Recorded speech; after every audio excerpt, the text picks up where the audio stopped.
نحمده ونصلي ونسلم على رسوله النبي الكريم وعلى آله وأصحابه أجمعين. اللهم صل على سيدنا ومولانا محمد وعلى آل سيدنا ومولانا محمد وبارك وسلم صلاة وسلاما كثيرا كثيرا. توفیق الہی اپنے مرشد پاک کی برکت سے حکیم الامت مجدد الملت حضرت تھانوی رحمۃ اللہ علیہ کے مواعظ کا سلسلہ چل رہا ہے.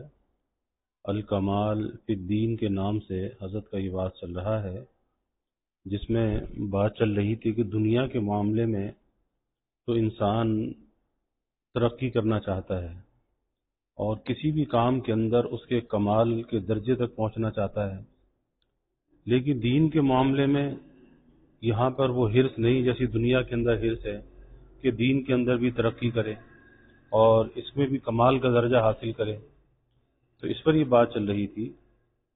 فرمایا کہ حیرت ہے کہ دین میں لوگوں نے ناقص حالت پر قناعت کیوں کر رکھی ہے. چنانچہ بڑی دینداری آج کل یہ ہے کہ نماز 5 وقت کی پڑھ لی، جب نماز پڑھنا شروع کر دی تو اب وہ اپنے کو دیندار سمجھنے لگتے ہیں، بس اب کامل دیندار ہو گئے اور اسی پر قناعت کر لیتے ہیں. پھر افسوس یہ کہ جس نماز پر قناعت کی جاتی ہے وہ بھی کامل نہیں ہوتی، وہ نماز بھی کامل نہیں ہوتی. یعنی اول تو محض نماز کے کامل کر لینے سے بھی دین کامل نہیں ہوتا، چہ جائے کہ وہ نماز بھی کامل نہ ہو، ناقص در ناقص ہی ہو. اس پر قناعت کر لینا تو بہت ہی کوتاہی ہے. بعض نماز کے بعد زکوٰۃ بھی ادا کرتے ہیں، زکوٰۃ دے دی تو گویا انہوں نے جنت کو خرید لیا، اور اگر حج بھی کر لیا تو پھر تو کیا ہے، جنید وقت ہو گئے. اب انہیں آگے ترقی کی کچھ ضرورت نہیں رہتی اور وہ اسی پر دین کو کامل سمجھ کر سعی اور ترقی بند کر دیتے ہیں. عوام کی کیا شکایت کی جائے. افسوس یہ ہے کہ بعض اہل علم بھی اس بلا میں گرفتار ہیں. ایک عالم نے مجھے لکھا کہ آپ نے جو وظیفہ وغیرہ مجھ کو بتلایا تھا وہ تو کر لیا، اب آگے کچھ اور بھی سبق ہے یا بس ختم ہو گیا. افسوس، دنیا مردار تو ایسی چیز ہے کہ اس میں کسی حد پر بھی قناعت نہیں کی جاتی، اور دین کو ایسا حقیر سمجھ لیا کہ 4 دن کام کر کے اپنے کو کامل اور منتہی ہونے کا احتمال سوچنے لگا. مجھے ان عالم کا یہ خط سخت ناگوار ہوا اور میں سمجھا کہ ان کو دین کا ادب بھی بالکل نہیں، کیونکہ ان کے الفاظ سے تمسخر ٹپکتا تھا. میں نے ان کو لکھ دیا کہ میرا تم سے نباہ نہ ہوگا، میں تم کو قابل خطاب بھی نہیں سمجھتا. تم کو نہ دین کی طلب ہے نہ اس کا ادب دل میں ہے. انا للہ و انا الیہ راجعون. غرض لوگوں نے دین کو نماز و روزہ و زکوٰۃ و حج میں منحصر سمجھ لیا، اس سے زیادہ کی وہ ضرورت نہیں سمجھتے. بلکہ جو شخص تقوی کامل اختیار کرے اور حقوق العباد وغیرہ کا پورا لحاظ کرے اور دین میں ترقی کا ارادہ کرے، اس کو پاگل سمجھتے ہیں.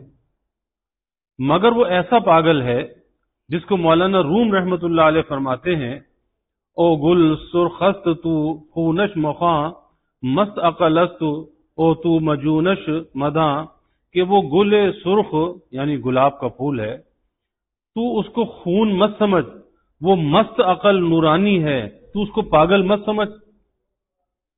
اور فرماتے ماں اگر قلاش ہوگر دیوانہ ایم مست آ ساقی و آ پیمانہ ایم. ہم اگر قلاش اور اگر دیوانے ہیں تو کیا پرواہ ہے، کیونکہ ہم اس ساقی ازل کے مست ہیں اور اس پیمانہ ازل کے مست ہیں. وہ خدا کے دیوانے ہیں جن کے لیے یہ دیوانگی فخر ہے، اوست دیوانہ کے دیوانہ نہ شد، مرعست رادید و درخانہ نہ شد، کہ پاگل وہی ہے جو ان کا دیوانہ نہ ہوا۔ کوتوال کو دیکھا اور گھر میں نہ چھپا۔ میرے ایک دوست پہلے ڈپٹی کلیکٹر تھے، اب حضرت خواجہ صاحب کو ذکر فرما رہے ہیں۔ میرے ایک دوست ڈپٹی کلیکٹر تھے، لیکن انہوں نے اپنے دین کی حفاظت کے لیے صیغہ حکومت سے اپنا تبادلہ کرا لیا۔ اب وہ تعلیم کی لائن میں ہے، جس میں تنخواہ ڈپٹی کلیکٹری سے بھی کم ہے، اور اس پر بہت لوگوں نے ان کو بے وقوف بنایا کہ یہ بھی عجب دیوانے ہیں، اتنی بڑی تنخواہ چھوڑ کر تھوڑی تنخواہ پر قناعت کر لی، اور حکومت کا اتنا بڑا عہدہ چھوڑ کر ذلیل عہدہ اختیار کر لیا۔ مگر جب یہ لوگ خدا کے سامنے پہنچیں گے اس وقت معلوم ہو جائے گا کہ بے وقوف کون تھا۔ انہی دوست کا یہ قصہ بھی ہے کہ ایک مرتبہ وہ ریل کا سفر کرنے کو تھے، ان کے ساتھ ان کا ایک لڑکا بھی تھا۔ وہ اس کی عمر دریافت کر رہے تھے کہ 12 سال سے کم ہے یا پورے 12 سال کا ہے۔ اگر پورے 12 سال ہے تو قاعدہ ریلوے کے موافق اس کا بھی ٹکٹ لینا چاہیے۔ ان کے ساتھی کہہ رہے تھے کہ اس بچے کی عمر 12 سال تھوڑا ہی ہے، اور اگر ہو بھی تو اس کا قد بہت کم ہے، 10 سال کا معلوم ہوتا ہے۔ اگر آپ ٹکٹ نہ لیں گے تب بھی کوئی کچھ نہ کہے گا۔ انہوں نے کہا کہ ریل والے تو کچھ نہ کہیں، خدا تعالیٰ تو کہیں گے۔ ریل والے کچھ نہ کہیں، خدا تعالیٰ تو کہیں گے کہ تم نے ایک شخص کی چیز کو اس کی بلا اجازت بدون کرایہ دیے کیوں استعمال کیا؟ وہ بیچارے اس کی عمر کی تحقیق کر رہے تھے اور ان کے نوکر ہنس رہے تھے۔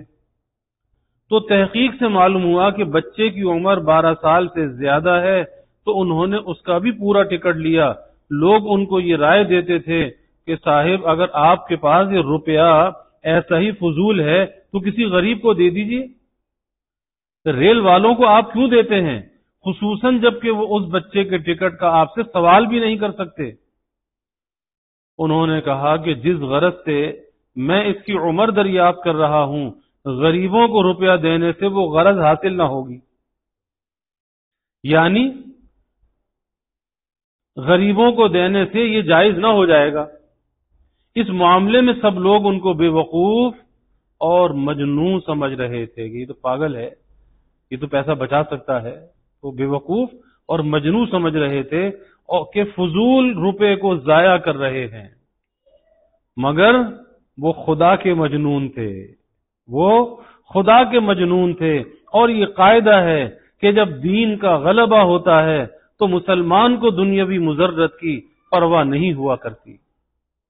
مگر یہ بات حکمائے الہی سے دریافت کرنے کی ہے کہ دین کے لیے کس جگہ مضرت کا تحمل مناسب ہے اور کس جگہ غیر مناسب ہے۔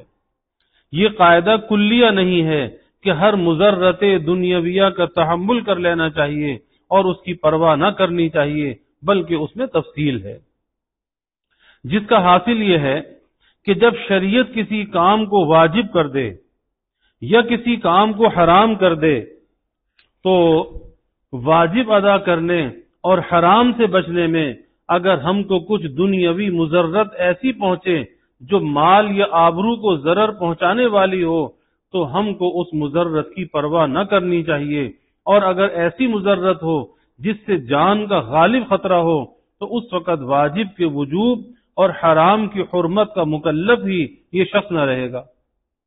اور مستحبات و سنن کے لیے تو مال یا آبرو کی مضرت کا تحمل کرنا بھی واجب نہیں ہوتا، بلکہ افضل اور عزیمت ہے، یعنی عزیمت پر عمل کرنا ہے۔ اور جان کی مضرت کا تحمل کرنا تو بعض دفعہ مستحبات و سنن کے لیے ناجائز اور حرام ہے۔ غرض اس مسئلے میں بہت تفصیل ہے، جس کے لیے کتب فقہ کا مطالعہ ضروری ہے۔ ہر شخص اس بات کو نہیں سمجھ سکتا کہ کس جگہ مضرت کا تحمل مناسب ہے اور کہاں مناسب نہیں، اور کہاں واجب ہے کہاں حرام ہے۔ اگر ہر شخص کی رائے پر اس کو چھوڑ دیا جائے تو وہی قصہ ہوگا کہ ایک شخص نے ایک مولوی صاحب کے وعظ میں توکل کی فضیلت اور اس کی ضرورت کا مضمون سنا تھا۔ وہ بہت خوش ہوا کہ جب خدا تعالیٰ یوں بھی روزی پہنچا سکتے ہیں تو محنت و مشقت کی کیا ضرورت ہے۔ بس آپ نے سارا کاروبار چھوڑ دیا اور جنگل میں لبے سڑک جا بیٹھا۔ اتنی ہمت بھی نہ ہوئی کہ سڑک سے دور جا بیٹھے۔ یہ خیال کیا کہ سڑک کے کنارے کوئی تو آتا جاتا دیکھے گا، اور دوسرے وہاں ایک کنواں بھی پاس تھا جس پر بیٹھ کر مسافر کھانا کھایا کرتے تھے، تو اس نے یہ جگہ اس لیے تجویز کی کہ ایسا بھی کیا ہے کہ کوئی مسافر بھی مجھے کھانا نہ دے گا۔ اب آپ کو مسافروں کا انتظار شروع ہوا، شاید کوئی آئے اور مجھے کھانا کھلا دے۔ ایک آیا اور اس نے کھا پی اور سیدھا اپنا راستہ لیا، سمجھا کہ انشاءاللہ اس مرتبہ جو کوئی آئے گا وہ ضرور مجھ کو دیکھ کر کھلا دے گا۔ تو دوسرا آیا، اس نے اس شخص کی طرف سے پشت کر لی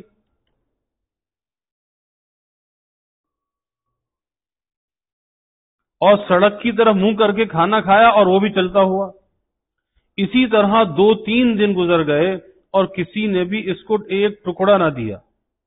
آخر میں ایک مسافر آیا اور اس نے بھی کھا پی کر چلنے کا ارادہ کیا تھا کہ آپ نے کھنکھارا کیا۔ اس نے مڑ کر جو دیکھا تو ایک آدمی نظر پڑا جس کا فاقوں کے مارے برا حال ہے۔ اس کو ترس آیا اور جو کچھ بچی ہوئی روٹیاں تھی وہ اس کے حوالے کی، جنہیں کھا کر میاں کے حواس درست ہوئے، اور بھاگا ہوا مولوی صاحب کی خدمت میں آیا اور کہنے لگا کہ مولوی صاحب، آپ نے توکل کے بیان میں ایک قید ضروری چھوڑ دی جس سے لوگوں کو دھوکا ہوا ہوگا، اور نہ معلوم کتنے آدمی اس دھوکے سے پریشان ہوئے ہوں گے۔ وہ تو خدا نے خیر کی کہ میں نے اپنے اجتہاد سے اس قید کو سمجھا، ورنہ میں بھی ہلاک ہو گیا ہوتا۔ برائے مہربانی آپ جہاں کہیں توکل کا بیان فرمایا کریں، اتنی قید اور بڑھا دیا کریں کہ کھنکھارنے کی بھی ضرورت ہے۔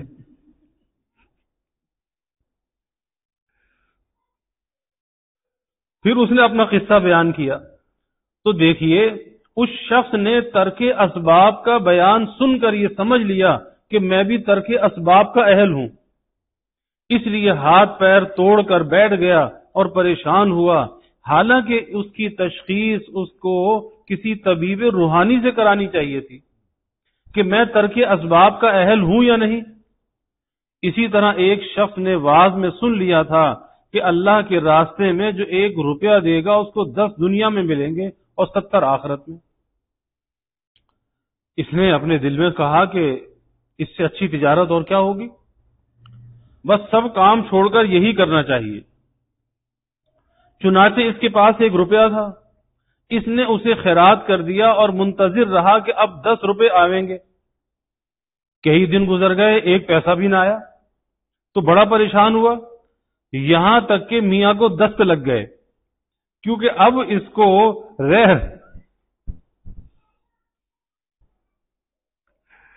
کو رہ کر اپنے روپے کے جانے کا غم بھی ہوتا تھا، اور دل میں مولوی صاحب کو کوستا تھا، برا بھلا کہتا تھا کہ انہوں نے یہ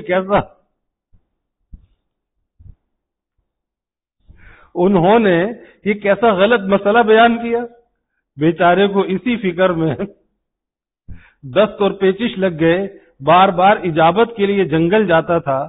ایک دن وہ قضائے حاجت کر رہا تھا اور زمین کو کھود رہا تھا کہ دفعتاً مٹی میں سے ایک بٹوا ملا جس میں پورے 10 روپے تھے، تو بڑا خوش ہوا اور دست تو فوراً موقوف ہو گئے، کیونکہ جس علت سے دست آنے شروع ہوئے تھے وہ علت ہی نہ رہی۔ تو دوڑا ہوا مولوی صاحب کے پاس آیا کہ مولوی صاحب، آپ نے جو کچھ وعظ میں بیان فرمایا تھا بالکل درست ہے، مگر اس میں ایک قید آپ نے چھوڑ دی۔ آئندہ جہاں یہ مسئلہ آپ بیان کریں، ساتھ میں یہ بھی فرما دیا کریں کہ مروڑے بھی لگتے ہیں۔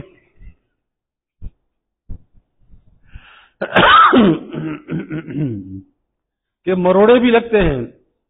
اس کے بعد جس کو تحمل ہوگا 1 کے 10 لے گا، اور جس کو تحمل نہ ہوگا وہ اس طریقے کو اختیار نہ کرے گا۔ یہ سچ ہے کہ 1 کے 10 ملتے ہیں، مگر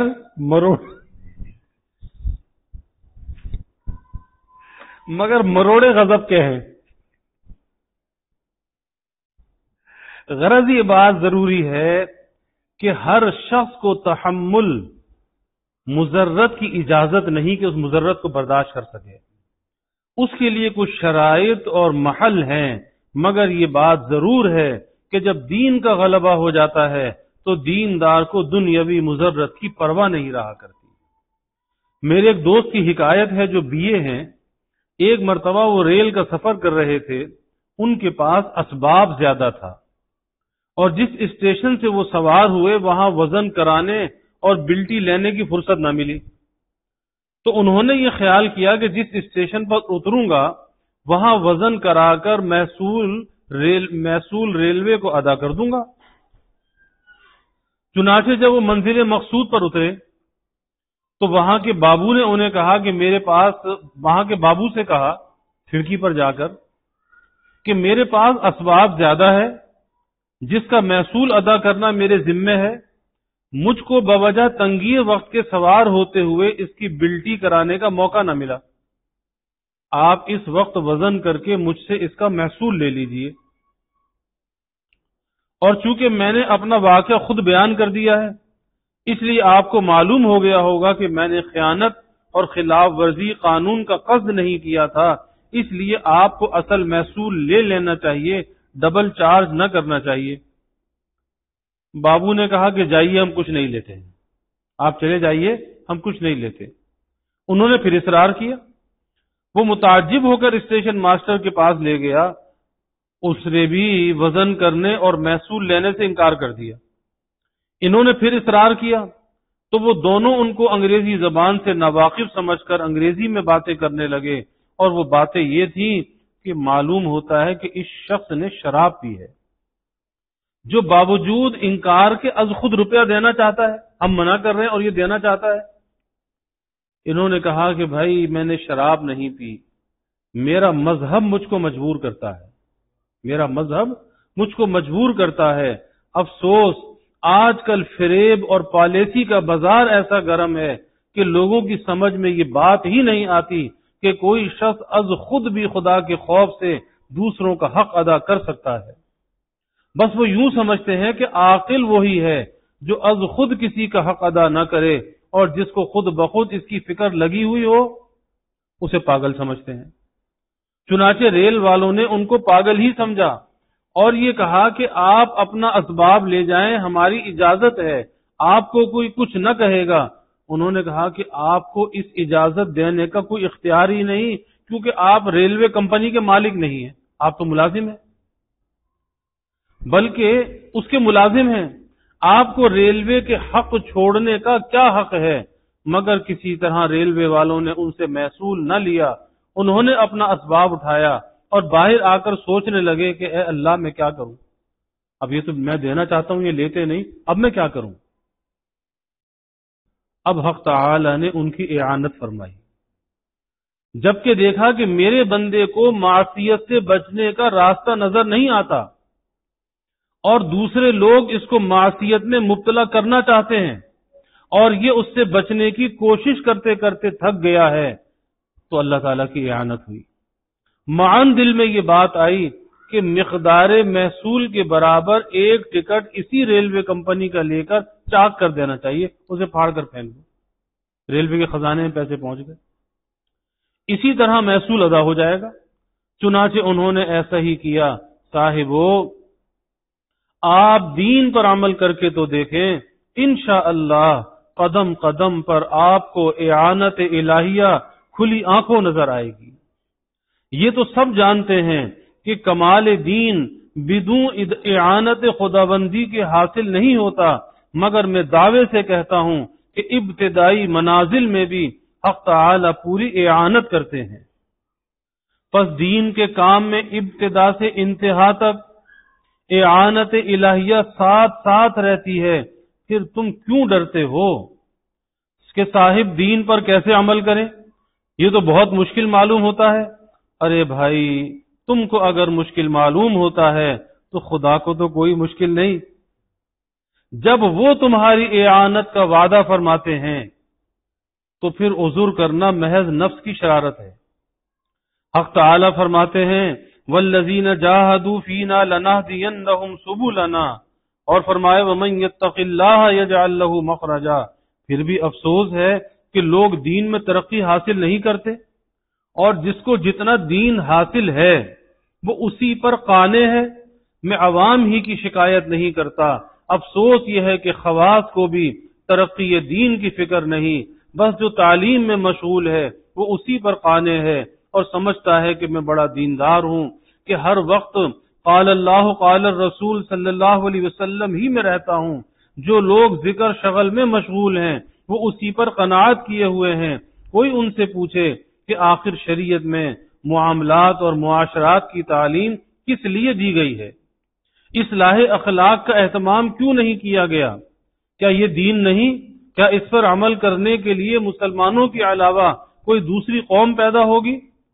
آخر تقوی کی فروع فقہیہ پر تم کیوں عمل نہیں کرتے؟ یہ مسائل فقہا نے کس لیے بیان کیے؟ دنیا دار اگر قلیل حصہ دین پر قناعت کرے تو وہ اتنے خسارے میں نہیں جتنا خسارہ اہل علم کو ادنا حصہ دین پر قناعت کرنے سے پہنچے گا۔ کیونکہ دنیا دار نے اگر دین کم حاصل کیا تو اس نے دنیا میں تو لذت و راحت حاصل کر لی، اور یہ مولوی صاحب دنیا میں تو پھسڈی تھے ہی، اگر دین میں بھی پھسڈی رہے تو کسی طرف کے بھی نہ ہوئے، نہ دنیا میں چین ہوئی نہ آخرت میں، وہاں بھی یہ کلفت ہی میں رہیں گے۔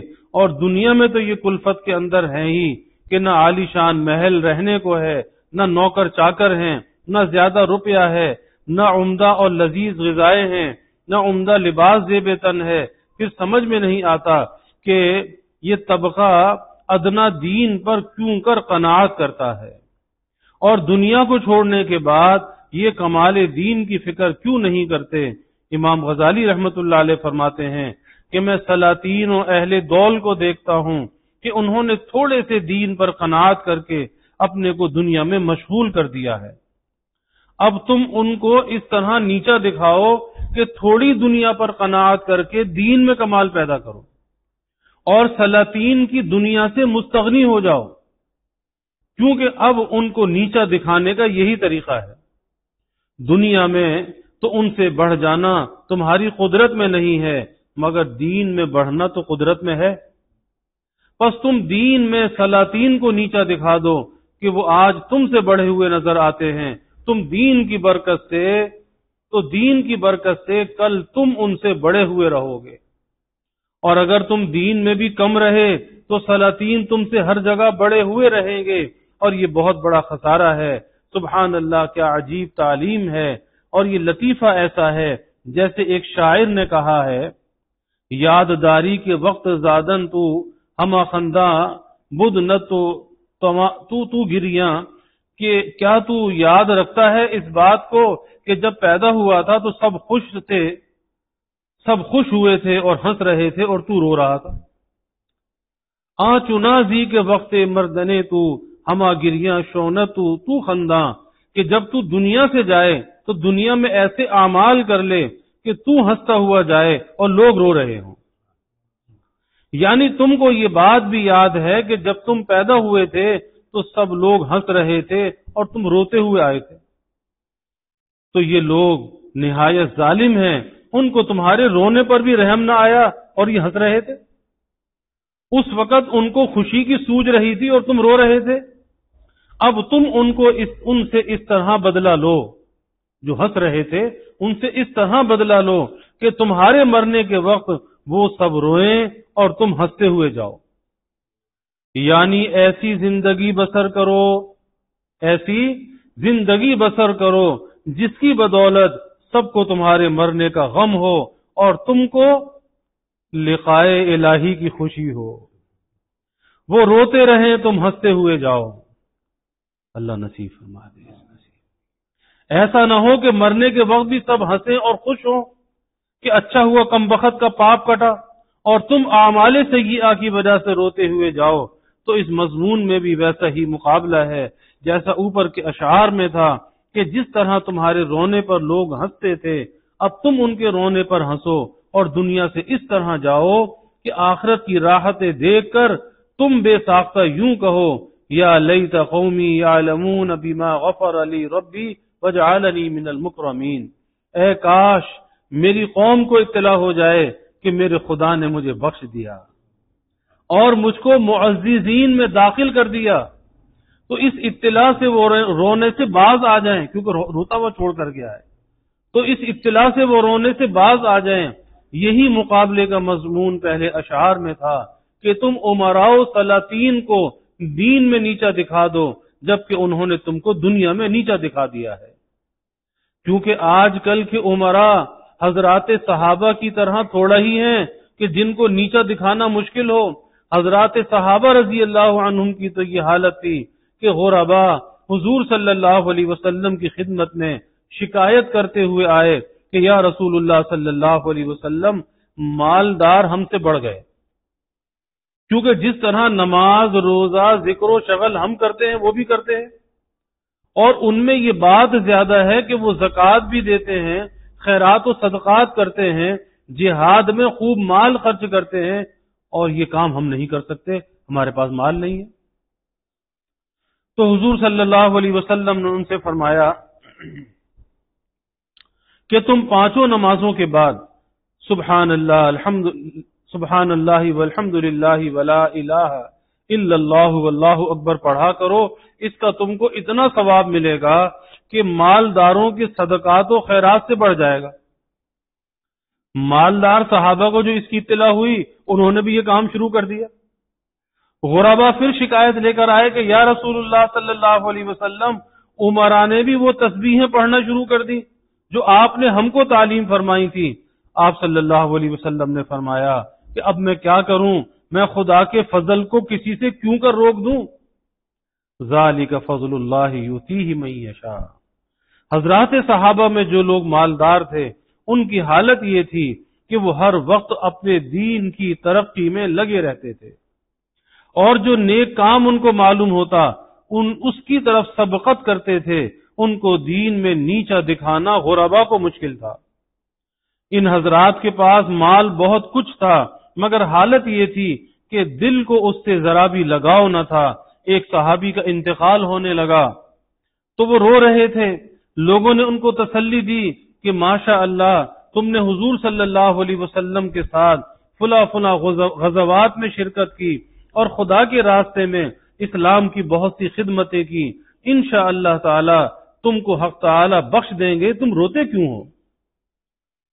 انہوں نے کہا کہ میں اس وجہ سے نہیں روتا، بلکہ میں اس واسطے روتا ہوں کہ حضور صلی اللہ علیہ وسلم کے زمانے میں ہماری تنگ دستی کی یہ حالت تھی کہ عثمان بن مطعون رضی اللہ عنہ کا جب انتقال ہوا تو ان کے کفن کے لیے صرف ایک چھوٹا سا کمبل تھا، جس کو سر کی طرف کھینچتے تھے تو پیر کھل جاتے اور پیر کی طرف کھینچتے تو سر کھل جاتا۔ حضور صلی اللہ علیہ وسلم نے حکم دیا کہ کمبل کو سر کی طرف کھینچ دیا جائے اور پیروں پر گھاس ڈال دی جائے۔ اور آج ہمارے پاس اتنا مال ہے کہ سوائے مٹی کے اور کہیں اس کی جگہ نہیں۔ اس کے دو مطلب بیان کیے گئے، ایک یہ کہ سوائے زمین میں دفن کرنے کے اور کہیں اس کی جگہ نہیں، اور دوسرے یہ بجز عمارتوں میں خرچ کرنے کے اور کسی کام میں یہ روپیہ نہیں آتا۔ تو وہ حضرات ایسے تھے کہ زیادہ مال جمع ہونے سے روتے تھے، ان کو زیادہ خوشی نہ تھی۔ صاحبو، یہ وہ امراء تھے جن کی وجہ سے حضرات صوفیہ میں اختلاف ہوا ہے کہ صبر افضل ہے یا شکر افضل ہے، یعنی فقر و فاقے پر صابر رہنا افضل ہے یا مال و دولت کے ساتھ شاکر رہنا افضل ہے۔ تو صوفیہ کرام کے اس قول میں ایسے شاکر مراد ہیں جیسے حضرات صحابہ تھے، نہ کہ ہم جیسے حرام خور جو خدا کی نعمتیں کھا کھا کر معاصی پر اور زیادہ دلیر ہو رہے ہیں۔ اگر حضرات صوفیہ ہمارے زمانے کے امراء کو دیکھ لیتے تو وہ یہی فرماتے کہ صابر افضل ہے شاکر سے۔ بس آج کل کے امراء کو دین میں نیچا دکھا دینا کچھ بھی مشکل نہیں۔ پھر تعجب ہے کہ ہم کو اس بات پر غیرت نہ آئی کہ ہم دنیا میں تو امراء سے کم رہے، دین میں بھی ان سے بڑے ہوئے نہ رہے۔ بالخصوص اہل علم کو تو یہ غیرت ضرور ہونی چاہیے، پس ان کو لازم ہے کہ جس طرح اہل دنیا کسی وقت ترقی دنیا سے نہیں تھکتے، وہ بھی ترقی دین سے نہ تھکیں اور دین میں کمال حاصل کرتے رہیں، جس کا ایک اور آسان طریقہ اس آیت میں بیان فرماتے ہیں جس کو میں نے تلاوت کیا۔ حق تعالی فرماتے ہیں یا ایھا الذین آمنوا اتقوا اللہ وکونوا مع الصادقین، اے ایمان والو خدا سے ڈرو اور سچے لوگوں کے ساتھ رہو۔ اس میں اول تقوی کا امر ہے، اور یہ بات اوپر ثابت ہو چکی کہ ہر مقصود میں درجہ کمال مطلوب ہوا کرتا ہے۔ اب یہ بات ثابت کرنا رہی کہ تقوی کمال دین ہے یا نہیں، تو نصوص شرعیہ میں غور کرنے سے یہ مسئلہ بھی حل ہو جائے گا کہ تقوی کا امر اور فضل قرآن میں جس قدر ہے، تقوی کا امر اور فضل قرآن میں جس قدر ہے، غالباً کسی چیز کا اتنا نہیں۔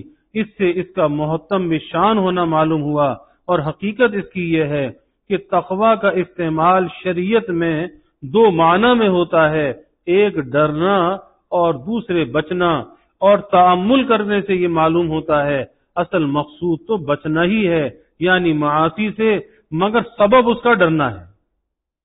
اللہ تعالیٰ فہم دی عطا فرمائے۔ الحمد للہ رب العالمین والعاقبۃ للمتقین، والصلاة والسلام علی اشرف الانبیاء والمرسلین، اللہم صل علی سیدنا و مولانا محمد وعلی آل سیدنا و مولانا محمد وبارک وسلم۔ ربنا آتنا فی الدنیا حسنہ وفی الآخرۃ حسنہ وقنا عذاب النار۔